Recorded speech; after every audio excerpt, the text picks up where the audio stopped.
Acute pancreatitis. It is defined as acute non-bacterial inflammatory condition caused by activation, interstitial liberation and autodigestion of pancreas, presenting as acute abdominal pain. Acute pancreatitis एक acute non bacterial inflammatory condition है। हमारे जो pancreatic sales होते हैं वो normally protected होते हैं enzyme से, क्योंकि वो एंजाइम जो हैं इनएक्टिव फॉर्म में होते हैं। पर जब इन्फ्लेमेशन कोई भी एटियोलॉजिक फैक्टर की वजह से, कोई भी कॉज हो उसकी वजह से अगर इन्फ्लेमेशन होता है पेनक्रियाज में, तो ये जो एंजाइम्स है वो एक्टिवेट हो जाते हैं और इसमें जो activation, interstitial liberation, auto digestion वो उन्हीं एंजाइम्स के थ्रू होने लगता है। तो एक्यूट पेनक्रेटाइटिस क्या करता है, सीवियर पेन प्रोड्यूस करता है। अगर कंडीशन ज़्यादा सीवियर है तो डिहाइड्रेशन का सिम्टम आता है। पेनक्रियाटिक नेक्रोसिस, क्योंकि क्या करेगा, ट्रिप्सिन अगर एक्टिवेट होगा तो वो एक्टिवेट करता है अदर पेनक्रियाटिक प्रोटीएसेस को, ठीक है, जो क्या कॉज करेंगे, ऑटोलिसिस कॉज करेंगे पेनक्रियास के अंदर। उसकी वजह से पेनक्रियाटिक नेक्रोसिस का सिम्टम भी आता है। Produces fistula. अब क्या है, इन्फ्लेमेशन है, इन्फ्लेमेशन होगा, पेनक्रियाटाइटिस है तो इन्फ्लेमेशन तो होगा ही, उसकी वजह से डिस्ट्रप्शन होगा तो फिस्टुलस ओपनिंग बन जाती हैं, तो फिस्टुला प्रोड्यूस होता है। ये लाइफ थ्रेटनिंग कंडीशन होती है। इसका जो क्लासिफिकेशन है, Marshall's classification of pancreatitis, acute pancreatitis, acute relapsing pancreatitis, इन दोनों कंडीशंस में जो पेनक्रियास है वो अपनी नॉर्मल कंडीशन में आ जाता है। Chronic pancreatitis, chronic relapsing pancreatitis.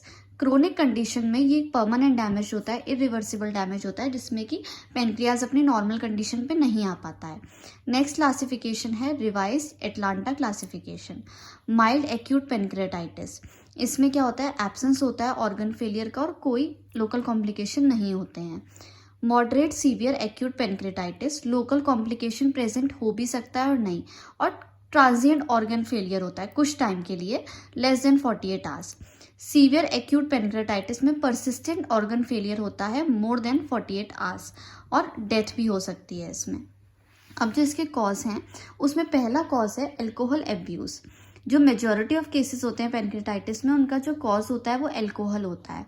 तो अल्कोहल क्या करता है, पेनक्रियाटिक सिक्रीशन को स्टिमुलेट करता है उसको क्या, और जो पेनक्रियाटिक सिक्रेशन है वो क्या होंगे, रिच होंगे प्रोटीन में, तो विस्कस सिक्रेशन होता है, वो क्या करता है, ब्लॉक कर देता है स्मॉल पेनक्रियाटिक डक्ट्स जो होती हैं हमारी, और उसमें उसकी वजह से प्रीमेच्योर एक्टिवेशन होने लगता है डाइजेस्टिव एंजाइम्स का विद इन एसिनर सेल्स। जो पेनक्रियास के जो सेल्स होते हैं वो एसिनर सेल्स होते हैं, तो उन सेल्स के अंदर एक्टिवेशन होने लगता है लाइसोजाइमल या फिर डाइजेस्टिव एंजाइम्स का।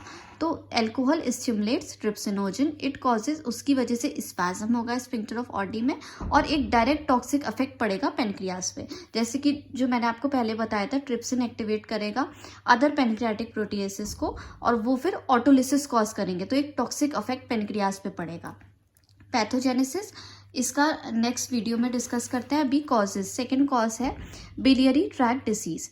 जो स्टोन होते हैं बिलियरी ट्री में, जो बिलियरी ट्री पूरा हमारा होता है उसमें अगर स्टोन प्रेजेंट है तो वो क्या करेगा, वो भी एक ऑब्स्ट्रक्शन कॉज करेगा। ऑब्स्ट्रक्शन हुआ तो इन्फ्लेमेशन होगा, वो भी एक्यूट पेनक्रियाटाइटिस कॉज करेगा। कहीं भी ये पेनक्रियाटिक डक्ट में कोई स्टोन है, ये पूरा हमारा बिलियरी ट्री है, इसमें कहीं स्टोन है तो वो ऑब्स्ट्रक्शन कॉज करेगा। Collagen vascular diseases, auto immune diseases, polyarthritis nodosa. क्या करते हैं, ये जो ऑटो इम्यून डिसीज है पॉलीआर्थराइटिस नोडोसा, ये कॉज करती है एक्यूट पेनक्रियाटाइटिस। पॉलीआर्थराइटिस नोडोसा क्या होती है, एक रेयर डिसऑर्डर होता है ब्लड वेसल्स का, जिसमें क्या होता है, ब्लड वेसल्स में इन्फ्लेमेशन होता है। अब सपोज अगर पेनक्रियास की ब्लड वेसल्स में इन्फ्लेमेशन है तो वहां पे क्या होगा, इंजरी कॉज, उस ऑर्गन में इंजरी कॉज होगी, इन्फ्लेमेशन होगा, ये भी एक्यूट पेनक्रियाटाइटिस कॉज करता है। तो कुछ ऑटो इम्यून डिसऑर्डर्स ऐसे होते हैं जो एक्यूट पेनक्रियाटाइटिस कॉज करते हैं। कुछ ड्रग्स होती हैं, स्टेरॉइड्स तो एक्यूट पेनक्रियाटाइटिस कॉज करती हैं, टेट्रासाइक्लिन, एस्ट्रोजन, ये सारी ड्रग्स हैं जो एक्यूट पेनक्रियाटाइटिस कॉज करेंगी। एंडोस्कोपिक प्रोसीजर्स कुछ होते हैं जो एक्यूट पेनक्रियाटाइटिस कॉज करते हैं, ठीक है ना, जैसे sphincterectomy, cannulation of common bile duct और pancreatic duct, basketing of stones from common bile duct can precipitate acute pancreatitis by duct destruction. इन प्रोसीजर्स की वजह से डक्ट डिस्ट्रक्शन हो सकता है और एंजाइम्स का एक्स्ट्राविजेशन हो जाता है उसकी, और एंजाइम्स का एक्स्ट्राविजेशन हुआ तो वो एक डैमेज तो प्रोड्यूस करेंगे पेनक्रियास में। फैमिलियल और जेनेटिक फैक्टर्स, अगर म्यूटेशन हो रहा है कैटायनिक ट्रिप्सिनोजन जीन में, ये क्या है, एक अर्ली चाइल्डहुड में स्टार्ट हो जाते हैं इसके सिम्टम्स, तो ये जेनेटिक फैक्टर की वजह से, वो जेनेटिक फैक्टर क्योंकि म्यूटेशन हुआ है। Hyper parathyroidism causing hyper calcaemia, hyper parathyroidism क्या, हाइपर कैल्सीमिया होगा उसकी वजह, अब वो कैल्शियम क्या है, वो प्रेसिपिटेट्स बना लेगा डक्ट्स में, जो हमारी पेनक्रियाटिक डक्ट है उसमें, उसकी वजह से इन्फ्लेमेशन की कंडीशन प्रोड्यूस होगी। हाइपर लिपिडीमिया, हाइपर लिपिडीमिया वो कॉज करेगा पेनक्रियाटाइटिस, तो डाइटरी कंट्रोल इस कंडीशन में ज़रूरी होता है, वरना डाइटरी कंट्रोल वैसे भी उसके क्योर के लिए और प्रिवेंशन के लिए भी इम्पॉर्टेंट है। Hypothermia and hypotension can cause ischemia to pancreas, hypotension है, ब्लड सप्लाई कम हो रही है, तो वहाँ पे क्या है, इश्कीमिया होगा, जिसकी वजह से एक्यूट पेनक्रियाटाइटिस होगा। इंजरी हुई है पेनक्रियास में कोई पोस्ट ऑपरेटिव प्रोसीजर के बाद या फिर फॉलोइंग पेनिट्रेटिंग इंजरी, इन्फेक्शन है वायरसेस का, मम्स, कॉक्सेकी वायरस, इन सब की वजह से भी एक्यूट पेनक्रियाटाइटिस होता है। नेक्स्ट है ductal, around 20%, some of them are due to pancreatic division. Pancreatic division क्या है, ये एक डेवलपमेंटल डिसऑर्डर है। इसमें क्या होता है, ये जैसे ड्यूडनम है, ये हमारा पेनक्रियाज है, ये पेनक्रियाटिक डक्ट का डोर्सल पार्ट है, ये इसका वेंट्रल पार्ट है। तो क्या होता है, पेनक्रियाटिक डक्ट के जो दोनों पार्ट होते हैं ये दोनों ज्वाइन नहीं हो पाते हैं, तो ये किस प्रोसीजर के थ्रू पता चलता है, ये ERCP के थ्रू पता चलता है, एंडोस्कोपिक रेट्रोग्रेड कोलोंजियो पेनक्रियाटोग्राफी। इसके थ्रू हमें पता चलता है कि पेनक्रियाटिक डक्ट ज्वाइन नहीं हुई है, ये एक डेवलपमेंटल डिसऑर्डर है। तो क्या होता है, ओपनिंग ऑफ माइनर पेपुला जो होती है वो इनएडिक्वेट होती है कि वो ड्रेन कर सके पेनक्रियाटिक जूस को, उसकी वजह से इन्फ्लेमेशन प्रोड्यूस होता है पेनक्रियाज में।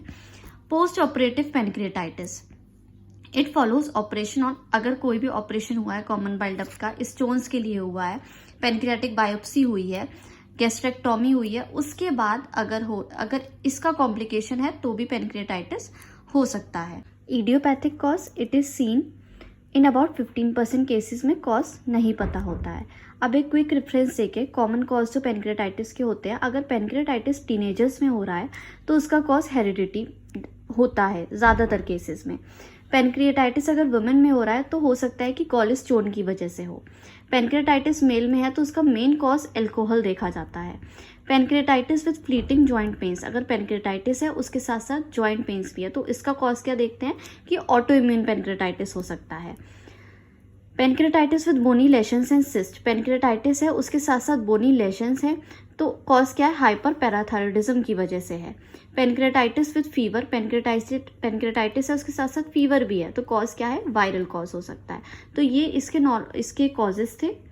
अब इसका जो पैथोजेनेसिस है वो नेक्स्ट वीडियो में देखेंगे।